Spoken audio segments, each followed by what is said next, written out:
Hello mga boss, may pinapagawa sa atin ngayong concert Thunder Bass. Thunder Bass kahit di naman masyadong malakas yung bass niya. So ngayon, ayan, tanggalin muna natin yung dust cap niya. Pagkatanggal niya kasi plastic, yung kanyang cone, tsaka dust cap. So hindi natin pwedeng i-heat gun. Ang gagamitin natin ay thinner. Bababad natin sa thinner, tapos ayan, madali natin matatanggal yung kanyang dust cap. Tapos pagkatanggal naman ng edge, heat gun ang gamitin natin para hindi na natin bababad. Antayin pa natin matuyo. Pag nagmamadali tayo, ang ginagamit natin heat gun. Pati sa damper spider, ang ginagamit natin ay heat gun. So ayan, tanggalan natin yung hinang sa terminal para madali natin matanggal yung spider. Ayan, painitan lang natin. Tapos sikwat ng kahit anong kutsilyo, kahit anong matilos na pwede nyong gamitin para masungkit yung kanyang damper spider.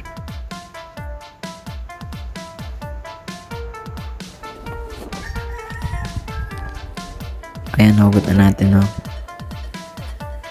Ano ba yung naging problema? So yun, nabaklas na rin pala yung kanyang pagkakadikit sa paper cone. So kung makikita natin, okay pa yung voice coil niya, no? Kapag ganyan, syempre mas maganda yung original. Gawa natin ng paraan para yung tunog niya tulad pa rin sa dati. So anong gagawin natin, no? Kuha tayo ng matilos. Ayan, kahit anong pantusok, no? Susungkitin natin yung dalawang magnetic wire. Ayan, hugutin muna natin. Ayun, tanggal. Ayan, putulin. Tapos mga boss, kung saan nyo tinanggal yung magnetic wire, iikot nyo yung wire, no? Hatakin nyo. So itatapat nyo ulit kung saan nyo hinugot yung wire. Ayan, ganyan. Ayan, sunod yung kabila naman. Susukin natin ulit. Ayan, sungkitin natin.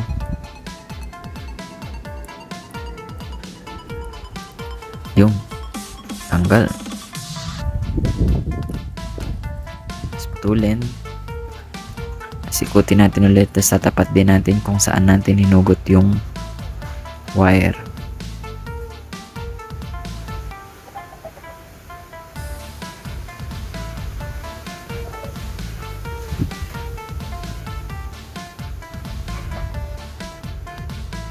Kaya no, medyo matigas lang. Pinas forward ko na. Ayan. So, tinipan ko na yung dating pwesto.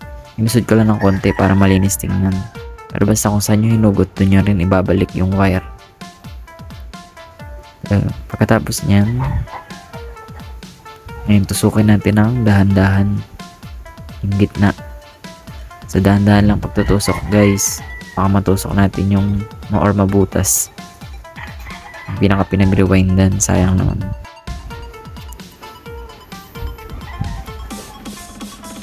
Tusukan lang natin. Tapos pagbutas na, pwede natin lusot yung magnetic wire. Yun. Ang maganda niya, original pa rin yung voice coil natin. Kasi hindi naman siya sunog. Hindi pa kailangan palitan, na putol lang yung kanyang mga wire.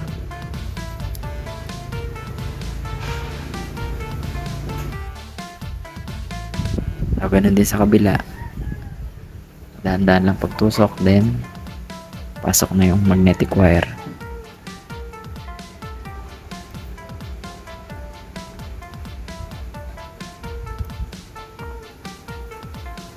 Ayan, kapag okay na, pwede nating lagyan ng epoxy.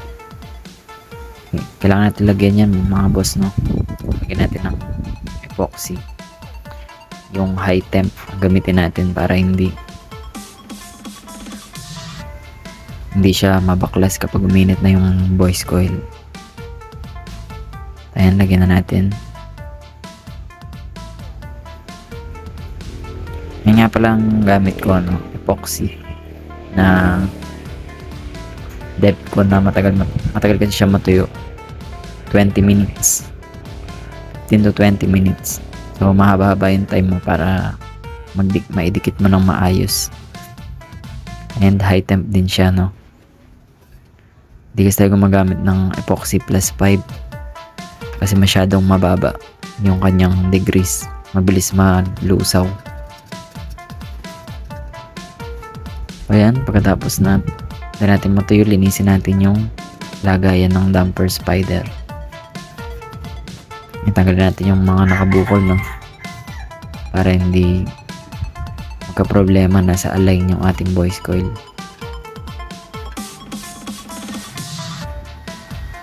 Ayan, no? Makikita kasi natin bali-bali ko yung ating spider. So, ganyan lang gawin nyo, no? Painitan nyo ng heat gun. Pero lang naman yung heat gun, guys. Kailangan nyo talaga yung pag magre-repair. Ayan, pantay na. Ayan. Pagkatapos, syempre, linisin natin yung loob. Magnetic gap para hindi magkasabit o magkasayad kapag binalik na natin yung ating coil.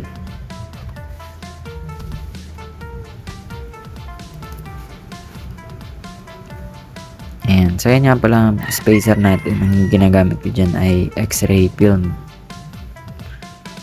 Yung kasing X-ray film, maganda sakto. Halos kadalasan sa mga voice coil. So, ang sukat niyan ay tigda 2 X-ray film. Yan, no, ilapat lang natin. Ba natin yung kanyang voice coil. Pantay lang mga boss, mapaglalagay. Hindi nakalubog.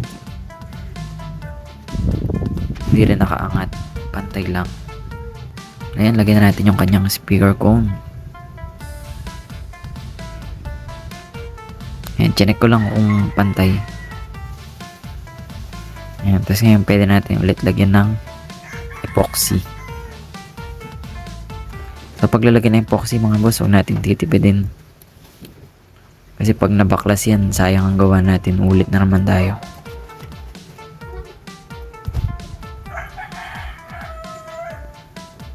Ayan, lagyan na natin maigi. Palibot, no? Ganyan kasi ako maglagay. Ilalagyan ko muna sa ilalim para may dikitan yung cone. Pagkatapos mamaya, lalagyan ko rin yan sa ibabaw. Sa pinaka-cone. Para talagang hindi mabaklas. Yung kasi naging sira niya, nabaklas yung cone. Kaya naputol yung kanyang mga magnetic wire.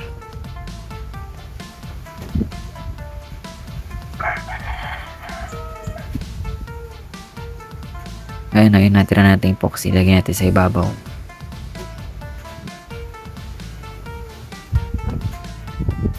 Pag nabaklas pa yan, ewan ko na lang.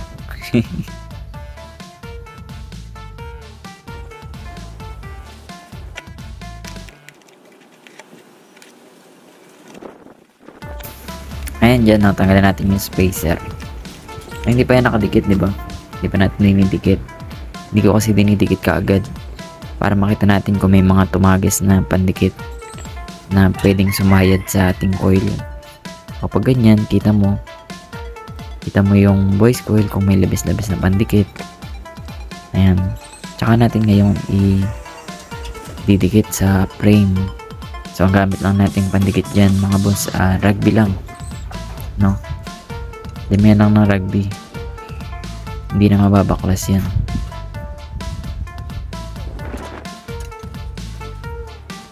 Ayan, lagyan na natin.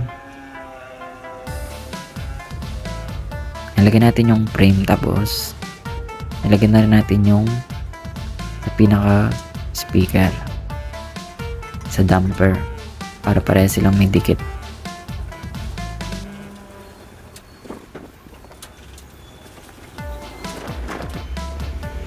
Ay, kalat lang natin, no?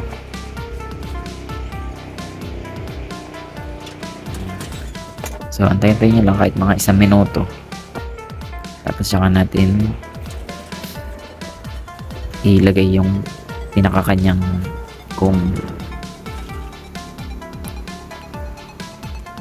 Ayan. So, pagka ganyan kasi, para isang buo na, isasalpak na lang.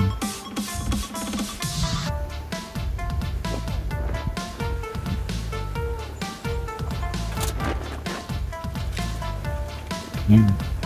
Siyempre mga butas huwag nating kakalimutan na itapat. Pati yung kanyang pigtail itapat natin sa terminal. Baka magkamali tayo, mahirapan tayo. Diyan. Ayun ang sabang hindi natin hinang na natin yung kanyang magnetic wire. So, kung saan nakatapat, doon nyo lang din ihinang mga boss na. Yun nga palang magnetic wire natin, kailangan nating liyahin mga boss, no? Kasi may coating yan yung ating mga wire. Kapag hindi nyo nilihay yan, walang contact yan, hindi magkakaroon ng contact dun sa ating pigtail. So kailangan liyahin muna bago ihinang. Ngayon sa paghihinang pala, no, mabilis lang paghihinang kasi plastic yung ating comb, baka malusaw. Pagtapos na, lagyan na ulit ng epoxy para hindi gumagalaw yung ating wire. Yung tuyo na, tingnan lang natin kung may sabit. So wala naman sabit. Tapos na, hinang na lang natin yung kanyang pigtail sa terminal. Tapos ididikit yung kanyang dust cap. Then tapos na. Pwede na nating testing. So yan, linisan muna natin, no? Siyempre, sprayan din natin ng konti para mukhang bago. Para maganda ang biga. Yun.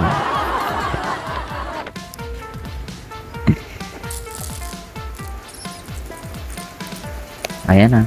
Tapos na. Ayan na ang ating finished product. Mukha na ulit siyang bago. Parang hindi ni-repair.